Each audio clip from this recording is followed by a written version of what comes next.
everyone. Welcome to the last session of the day. This session is titled this session is titled Establishing Accessible Design Patterns and Requirements. Within this session, we want to review over how catching accessibility in the early stages of development can help prevent some accessibility issues that will come up later.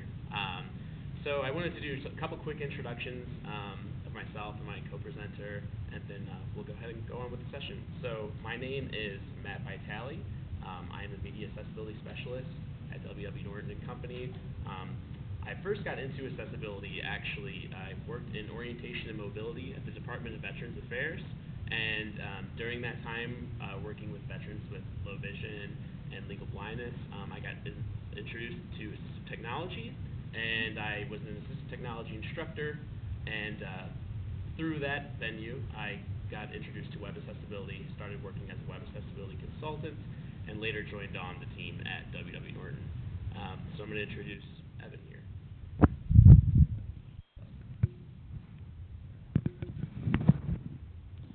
I'm Evan Yamanishi. I am accessibility lead at Norton and also director of the Norton Lab. I started at Norton almost 5 years ago now. Previously, before that, I worked in higher ed disability support in Michigan, actually, and I was on the Michigan AHEAD board for a little while, so I'm excited to be back at an AHEAD-affiliated event. I've been to a couple of them in Michigan, Ohio. I get around the Midwest, it seems. All right. Before we get too much into it, W.W. Norton Company is an employee-owned, independent employee-owned publisher, 97 years old. We publish all kinds of different stuff. Many of you may have requested our textbooks or our trade books or anything like that through Access Text or something like that. It's a great company. It's actually smaller than most people expect it to be. We are based out of New York City. Here's our lovely office. Matt is local in St. Louis, which is one of the reasons we're here. I'm out of New York, and I'm happy to be here, though. Great. So we wanted to get started with talking about implementing accessibility at the early stages of product development. So often in early product development, with someone who's maybe unaware of, what accessibility is, but they're not an accessibility expert, where do I start? So often, just like with anything else, when we don't have significant knowledge of something, we consult with rules or standards. So the first place where someone might look for something with digital accessibility is going to be the ADA, because they might hear these words, ADA compliance, ADA regulations, and that nature. After looking through the ADA, they'll probably find out that there's not a technical specification that's actually identified in the ADA. So they'll at some point get pointed to Section 508 of the Rehabilitation Act and the Web Content Accessibility Guidelines. And then at that point, they'll check out the technical spec, and they might be like, well, I'm not a technical person. So when you look at a standard, or when you don't know the subject matter, so you look at the standard, and then you look at the standard and the rules, and you don't quite know what those mean or are. So your next inclination or assumption might be to go to an expert. So there can be this expectation that accessibility is completed by an accessibility expert, which also can lead to accessibility is tested at the end of development by the expert. So you can go into this thinking, well, accessibility is a level of compliance. I don't quite understand this level of compliance. So we're going to consult with someone that does understand the level of compliance, and they can test and see how we did at the end of the development. So these assumptions, sorry, I jumped ahead of that bullet point. So the bullet point, again, says issues are given to the developers to be fixed with the guidance of the expert. So these assumptions often aren't thus in reality. So the reality of accessibility is that testing is needed when design decisions are made, not code. And earlier input provides accessibility training across all roles in the development cycle. So if accessibility is just handed off to the expert at the end of the development cycle, that expert might be able to make recommendations, but those recommendations are probably going to go to the developers, and those developers don't necessarily have ownership of those issues. So if we can catch those issues earlier in the cycle, those issues can go to those owners, and we can work on those issues before they're actually implemented. So, so when we want to give input at the design stage, we are looking to define issues, but we do not necessarily want to provide solutions.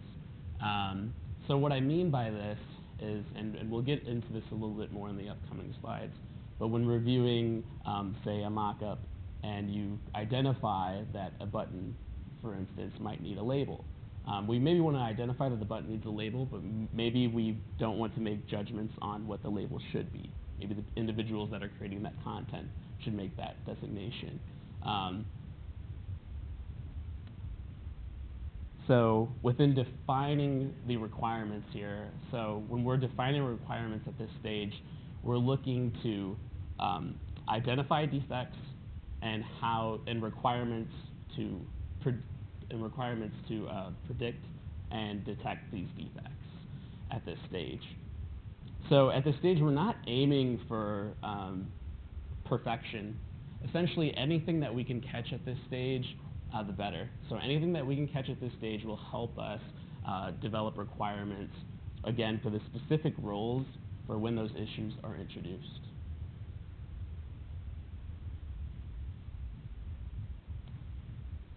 So I want to break down these requirements that we can, the issues and the requirements that we can help define at the early stages of product development for accessibility. So the first category that we're going to look at right now is what I've categorized as presentation. So presentation defects include color contrast.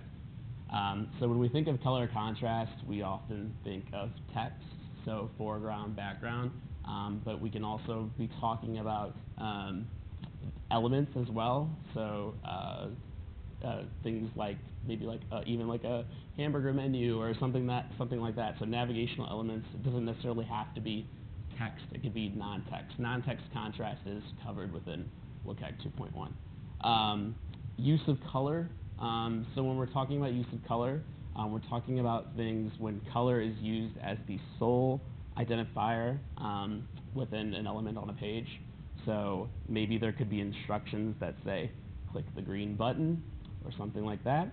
Or there could be an instance where there is a sentence and they're using color to identify like the subject and the verb of the sentence. So the subjects are highlighted in blue and the verbs are highlighted in green. That's using color alone to identify something, which is going to be a defect for someone that has troubles identifying color. Font size and typography is another defect that we can catch at this stage. Keyboard focus is one that often gets missed at this stage and is critical. And I think keyboard focus is something, as I mentioned before, is a defect that can often go back to the developer. But when it's actually identified at this stage and planned out, you can prevent some issues coming down from the line. And Evan's going to go over that, an example of that in just a minute. And then consistent navigation. So what I mean by consistent navigation is that across the screens, navigation is consistent and identifiable. So we're thinking about things like main navigation, breadcrumbs, things of that nature. So the requirements for presentation defects that we've outlined here, there's no single best practice to prevent these defects. So what I mean by that is these defects are well defined, but there's not necessarily one answer to each of these issues. Where we'll see later where there are some programmatic issues that are well defined with one clear solution, we don't have that here. And also with these potential defects is that they're difficult to automate. So these are defects that really will need manual inspection to overlook. And here within the requirements, I've listed some of the criteria within WCAG that can help us create requirements to prevent these defects. That includes 1.4.1 use of color, 1.4.3 contrast minimum, and 3.2.3 consistent navigation. So here we have a style guide. There's a screenshot on, for individuals who may not be able to see the screen. There is a screenshot on the screen of a style guide with different color contrast. And within this style guide, the designers actually identified the WCAG levels that the contrast meets. So those of you that are familiar with WCAG, there's A level, AA level, and AAA level. And within this design, the designer identified the patterns that meet those different levels. Can I add real quick? Yeah, absolutely. They did this without instruction. Without Yes. Either of us having to tell them to do it, which was great. This is a true Norton example. They were excited to show us this, and yeah, none of us asked for it, but happy it's there. Yes, and just as remarkable, and it's something we talked about, was within this style guide. So again, there is a screenshot on the screen. The title is Add Question, and then there's 3 buttons that have a plus sign in the middle of them, and their buttons are, and they display a default state, an active state, and a focus state. So the default state is the default state, so nothing's happening to the button. The active state is like when you're pressing the button, that it changes into an active state. And the focus state is when keyboard focus is placed on the element by hitting the tab key. And Evan's going to go over why this is critical to design this and not necessarily just leave this up to the developer.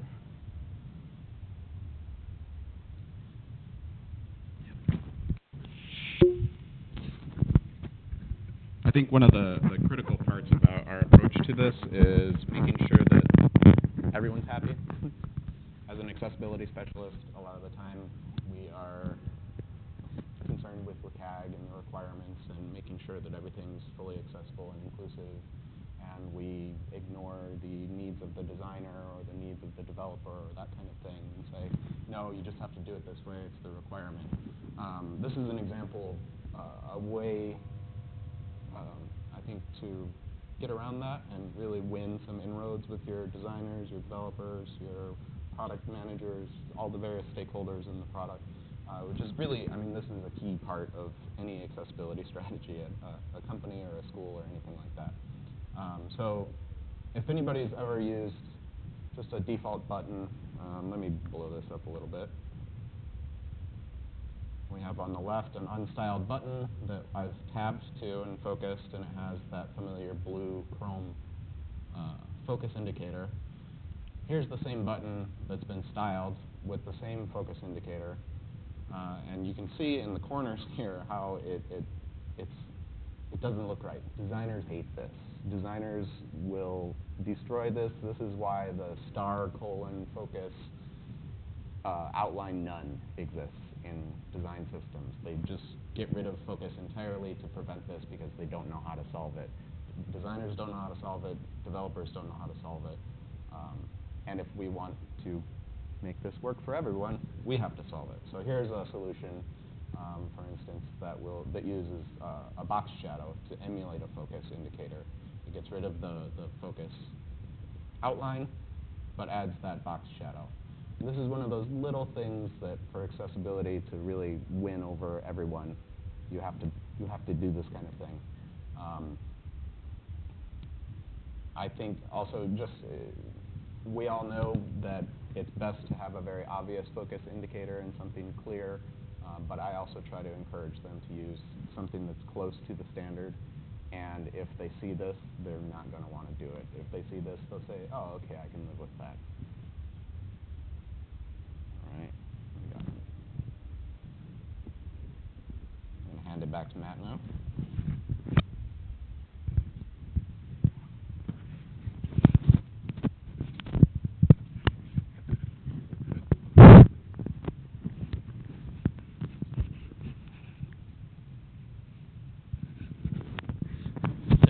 Sorry about that. So earlier we talked about navigation. So on the screen, before I talk about the image on the screen, I'm going to talk about kind of how this came to be. So within WCAG, there's a requirement of bypass blocks, which is essentially allows a user to skip over like top-level navigation content to enter into the main content of the page. So often, this is something that can be a little bit of an afterthought. Again, it's a requirement. So it's like, okay, well, we need to skip link so keyboard users and to a certain extent screen reader users can just skip to the main content of the page. So it's often a pretty simple design and kind of little input is on it. But if you can discuss it at an early stage with developers, we can really kind of think of innovative ways of implementing, even though it's a criteria, of implementing it in a way that maybe everyone can use it. So on the screen, there's an example of a project that we worked on that essentially was like a homework system for instructors. So there's a lot of going on the page. There's different sections for creating assignments on the right side of the page, and then on the left side of the page, there's like links to the ebook and different resources that an instructor can use. And at the top, there's kind of the main navigation. So one of the things that we implemented in this design was kind of enhancing the idea of the skip navigation.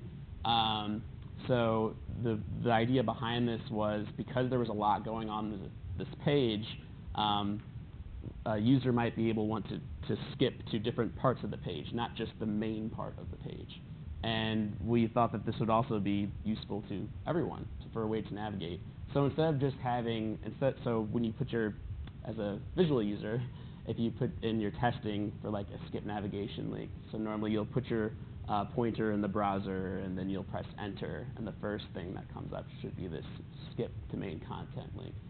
In this instance, you get skip to landmark navigation link, essentially. So the user is able to skip to every navigation landmark on the page instead of just the main content. So these are the kind of things that, when you think about this at an earlier stage, that designers can use this requirement and find a way to make it usable to everyone versus just being like, okay, we have to implement this so keyboard users can skip to the main content. We can think about it, well, how can everyone possibly benefit from this? Or how can a keyboard user skip to other pieces of content easier than just the main content? So the next criteria we have for identifying defects and requirements involve content. So when we talk about defects that can occur within content, we're talking about images. So they can be just like what you think of as images, but we could also be talking about like images of text, different things that we can catch that might need to be changed with images. We also have videos. So within videos, we need to make sure that there's closed captions, and we also need to make sure that there's transcripts. Headings, we need to make sure that there's a clear visual hierarchy on the page with headings, identified headings. Landmarks, it's kind of the same, and it's same in the sense of headings, is that we want structure to the page of using clear landmarks of main, footer, banner, navigation, and using those landmarks correctly, again, going back to the previous slide, can have extended benefits in using like a skip to content and skipping to those different landmarks. And then forms, which we will also be going over. When we think about forms, there's been a few talks today about forms, about visual proximity with labels and different things. If you guys went to Derek's or November's talk, they often talked about that, and we'll go over some of those similar things. So requirements for these content issues or defects that can come up at the early stage are often well defined by best practices, and there are tests that are easy to automate. So in the sense of using headings, those are native semantic elements, and when we use those, We can do automated checks to make sure that headings are in the correct order, or at least that they've maybe not necessarily totally in the correct order, but that they follow the rules defined within the HTML spec. We can determine if images have alt text. We can't necessarily determine if the alt text is accurate, but the checker can check to see that alt text is there. So again, these are often well-defined, not only just within WCAG, but they're well-defined best practices, and they're well-defined within several standards. Form validation is another thing within these requirements that can come up, and we're going to show you some input types and form validation in a couple examples that we have in the next following slides. And the list of Axe rules. So if you guys are familiar with Axe Core, again, it's an accessibility checker essentially that is heavily used. If you are running Chrome, you can use it within the Lighthouse tools. And again, a lot of their rule sets catch things that often come up within content defects. So I'm going to have Evan drive here for a minute. So while Matt said that images are pretty well-defined best practices for them, I thought it would be fun to show this a little bit. I just was at a hackathon in Silicon Valley at the Lighthouse for the Blind actually a week ago, and I worked on this with the Diagram Center and Benetech. I'm not sure if you're all familiar with those groups. Benetech also runs Bookshare. They invited me out for a hackathon, and we worked on improving alt text for images and improving image descriptions. I think one of the key goals for accessibility at Norton and how we do accessibility is to make it accessible for everyone and making sure that we're exposing the content to everyone. And alt text is one of those things that's pretty well understood, best practices for alt text. Writing good alt text is hard, but it's pretty well defined. Diagram Center has done a lot of that work. But things like long descriptions and implementing complex data descriptions can be a little difficult. So this is an example of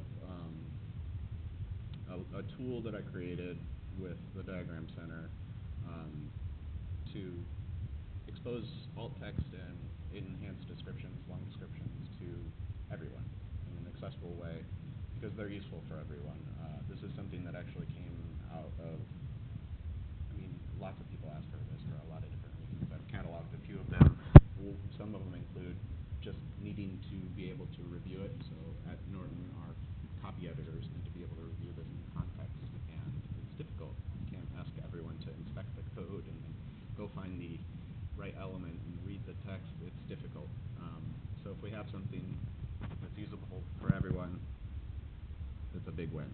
So in this example, this is just the default tool where it overlays a details element. This is a native HTML show hide, essentially.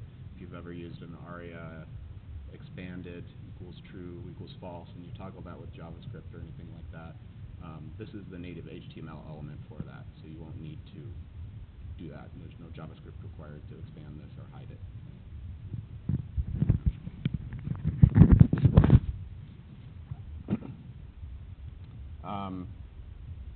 And it allows us to review the alt text. It allows us to see it.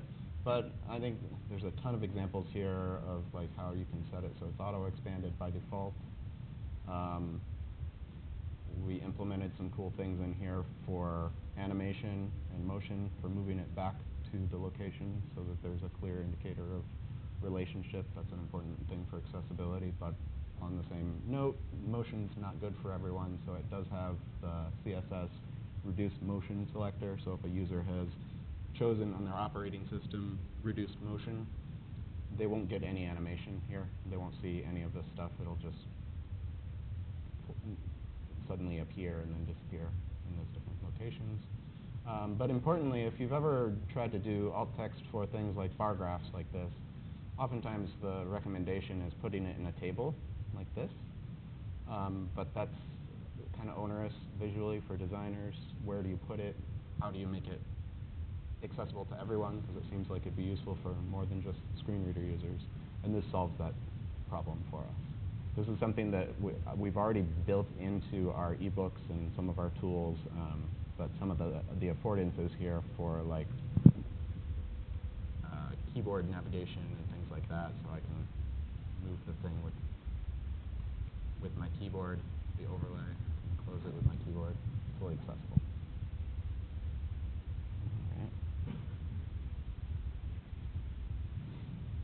Matt mentioned also video and transcripts. This is something that is pretty well understood and pretty well solved, I would say, but it could be better, I think.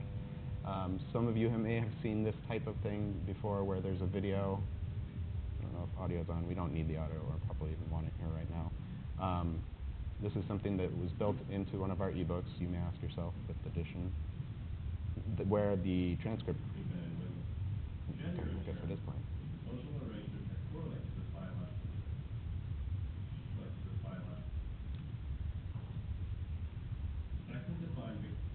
So as you can see, this transcript is interactive as well, and it's actually being generated from the caption file. This is something that I recommended that we do for this book. We try it out, and the editors, they said, yeah, let's do it. So I built it, I put it in there. It generates it from the caption file, so we only have to produce one file. Previously, producing the transcript and the caption files separately is costly, it's time intensive, it's hard to scale. We produce hundreds, thousands of videos a year for our educational content, and we write good captions for them, but then sometimes the transcript gets forgotten about or something like that. This is a way for us to do it for all of our videos and make it indexable. I can do things like search for something. If you've ever been in the situation where you remember something in a video and you're like scrubbing for it and can't find it, this solves that problem for you, because you can just search for it and go right there. That's another fun little thing where accessibility has really improved buy-in at the company for this kind of thing. There you go, Matt.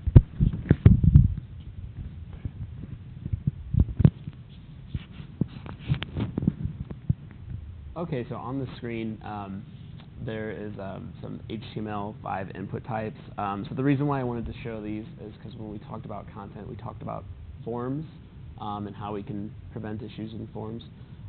So again, earlier today, we talked a lot about forms and labels. So you'll notice here that the programmatically associated labels, so we have a label and form fields for the following: for date, month, and number.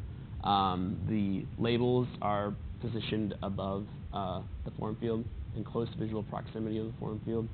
And with these input types, so a lot of times if maybe we don't define input types, input type equals text can often be used.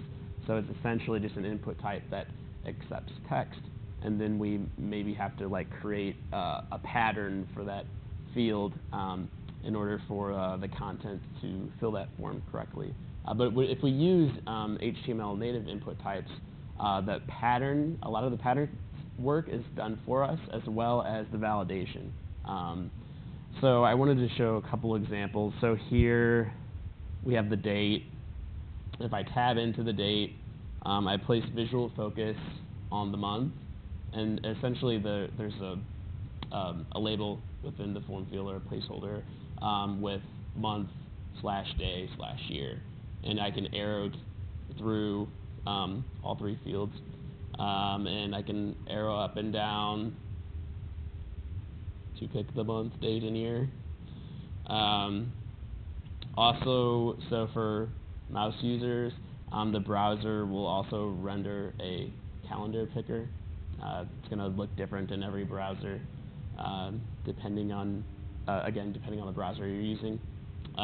Same thing for month, also as an input type, pretty similar.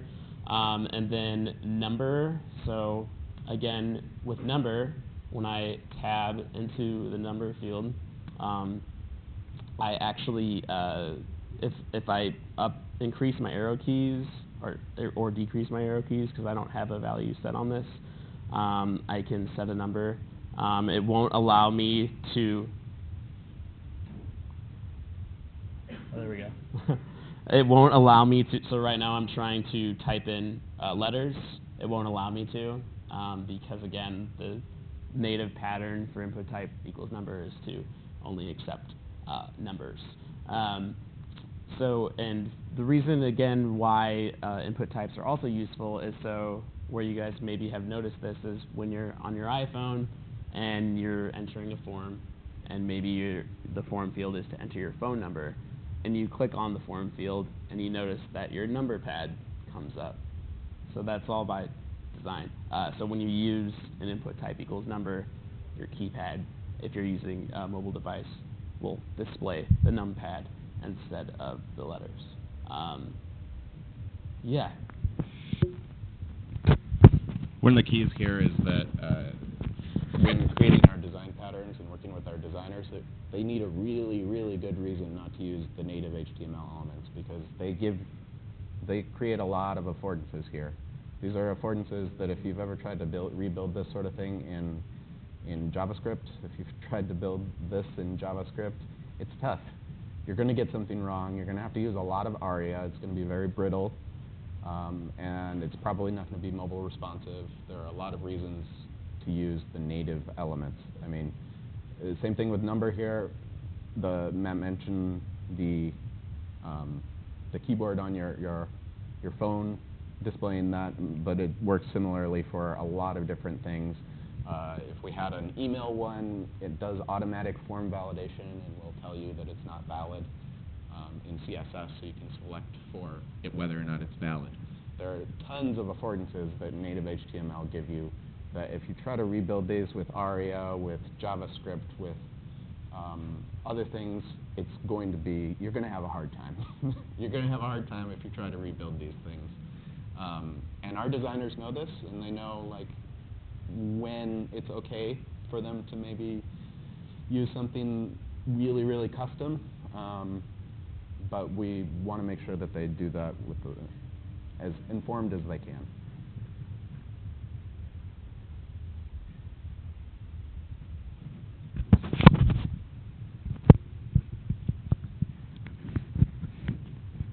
Okay, and the third criteria we're looking at is we've classified as interaction. So the defects that we can identify with interactions, so on the screen we have roles. So a role can be, so a native button element has the native role of a button. So we want to identify the roles of different interactive controls. So like, say if we used a div or a span instead of a button, that element does not have a role of button, and just using ARIA to put the role of button does not make it a button. So states,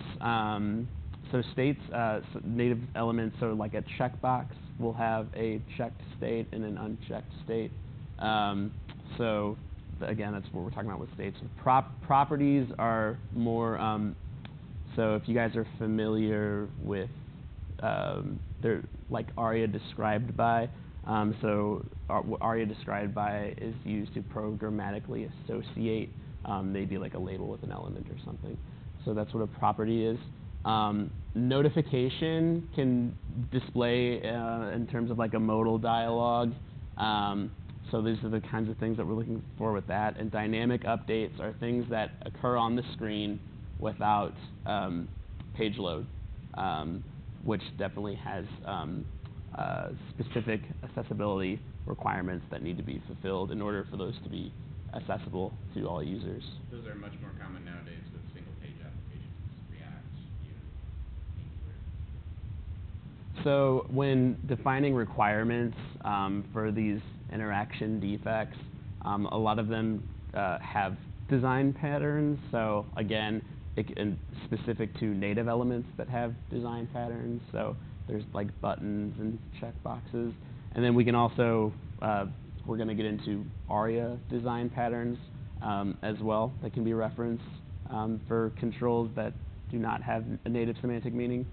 And then there are going to be some requirements that are complex interactions that are not well defined. So they're maybe just not well defined within ARIA, or they're not well defined within WCAG.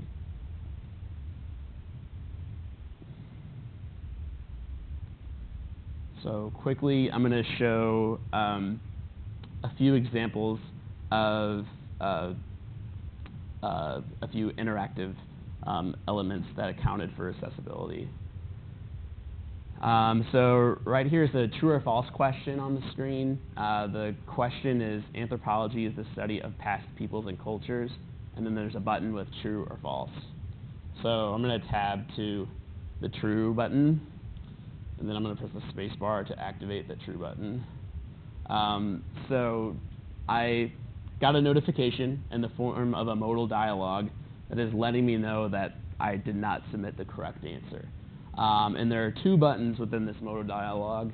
One button is a reference, which would reference the user to a place in the ebook that can help them answer this question. And then the other button in the modal dialog is a try again button, which is going to let the user try again at the question before moving on. So within this modal dialog, for a keyboard user, I am trapped in the modal dialog until I make a decision on whether I want to reference, get a reference in the ebook, or I want to try again. So again, this is important for accessibility because with this notification, the notification requires an action, and we don't want the user to be able to explore other parts of the page until they make an action on that notification. So I'm going to try again.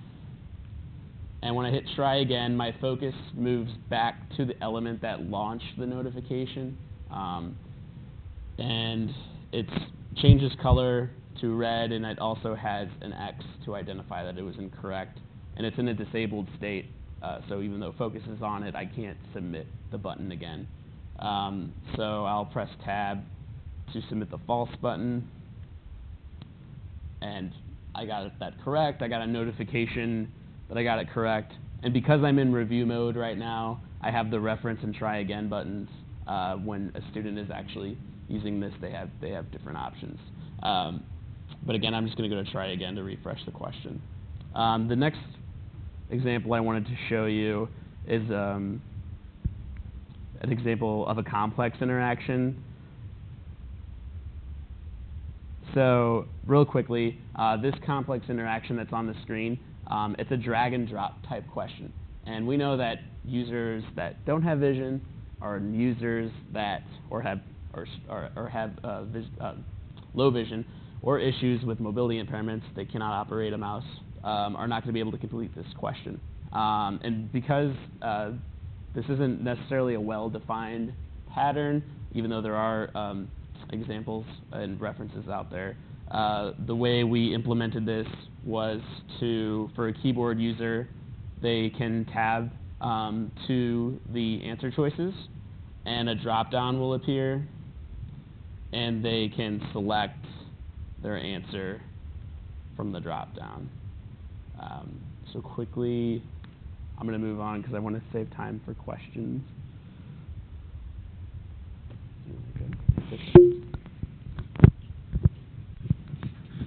So that's in some of the methods we use for creating design patterns for these things. But in practice, I want to talk about what we're actually doing. I think the pattern definition is really critical for this. It starts with a description of what the pattern is, what the interaction pattern is. These are usually interaction patterns because patterns for like heading structure, there's not too much to that. There are rules for it, as Matt said, but they're pretty well solved, and there's usually one best practice for it. So for interaction patterns, there's a description of the pattern. There's a keyboard interaction pattern. This is something that we found to be pretty critical for all of the design patterns that we have our designers implement, because it varies from pattern to pattern. If you're using what is known as an ARIA widget role, for instance, it's expected that you use the arrow keys for those roles. I'll explain that in a minute here. And then, of course, HTML semantics. We do a mapping of all the HTML semantics that we're including. Our designers are increasingly doing this, which is good. I see that as progress. They're not the experts though, so it's fine if they're trying and not getting it quite right. Optionally, ARIA roles, states, and properties. I say optional here because I want to re-emphasize that if you can get away with not using ARIA, you shouldn't. I'm in the ARIA working group, and I work on a few of the different ARIA specs, and this is something that I see happen a lot where there's too much ARIA in things when it doesn't need to be there. I'll get into that in a second here. And then finally, examples and code snippets are really, really helpful, I think, for the developers, because most of this so far focuses on the designer. And some of it inches into the developer with states and properties. But having examples and code snippets really help for developers. Some of the sites and better usability patterns and design systems these days, I've been seeing more and more referencing this document right here. It says WCAG authoring practices, but that's actually incorrect. It's supposed to be the ARIA authoring practices. eBay's accessibility patterns for the web is a great guide, though, if you want something very practical for instance, how a checkbox or a button or a list box button work on the web. It's a good resource. But the main thing that we use and what I usually encourage our designers to look at is ARIA authoring practices. Show of hands, how many people are familiar with ARIA here? Just ARIA? Yeah. How many of you are familiar with ARIA authoring practices as well? A little bit. If you're familiar with ARIA, you know it's complex and hard to understand. There's a lot of detail in there. It's information dense. It's very technical. It's hard to refer anybody to it who's not also a technical person. This document, published by the ARIA working group, is meant to address that. It has functional definitions and design patterns for a lot of different common things. So if you need to do a checkbox or a dialogue or more complex things like a feed, how to do that with ARIA. This is the document to use. And I'll again point you to the first item in the entire thing is no ARIA is better than bad ARIA. I can't stress this enough that using ARIA incorrectly is going to be worse for users than using no ARIA at all. Largely because doing things like this, div role button, this is a promise. It means that you have implemented the keyboard accessibility, all of those affordances that I talked about with the input types, for instance. If you added role equals something that conveys that it's an input type email or something like that,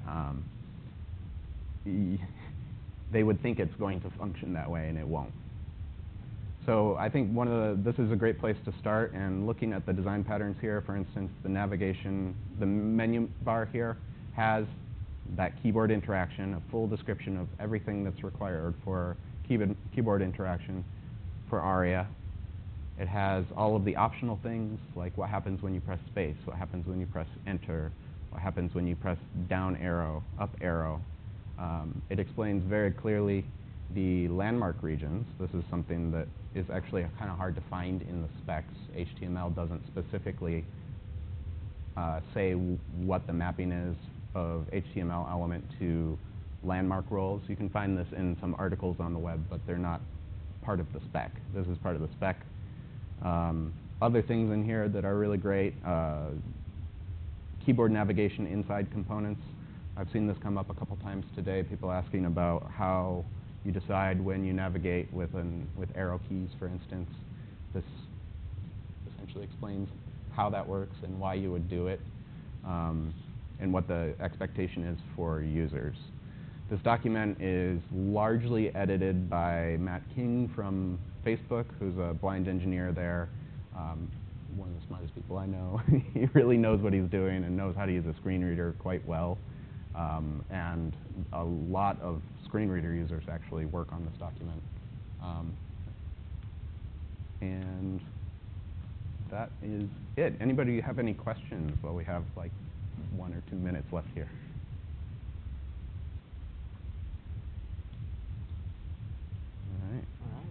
Thank you. Thank you, everyone.